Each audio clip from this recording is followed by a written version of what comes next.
Hi, Todd Novak here, America's sales and motivational expert. Now, we've been talking about the 4 stages of sales.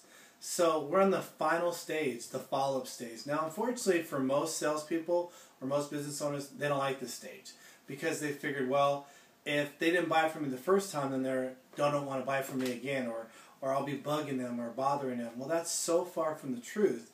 What happens is people are just busy and they can't always make a decision the first time. I mean, think about traditional advertising for a moment. They say somebody has to see something 6 to 8 times before they actually make a decision to buy. So they have to see a TV commercial, hear a radio spot, or see that product 6 or 8 times before they make a decision.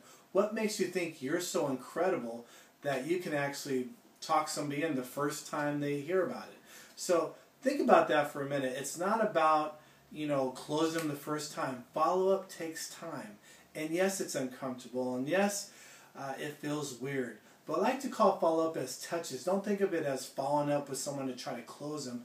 Think of it as a touch. How many times do you touch them? I'm going to do a video next week that's going to talk about the percentages of how many times you should follow up and how you actually increase your opportunities to actually grow your sales by touching people more. So again, follow-up is the key to really increasing your sales. So this week, what I want you to really focus on is follow-up and follow-up. And we'll talk about next week on how many times you should follow up. And there's lots of different ways you can follow up. It can be an email. It can be obviously a phone call.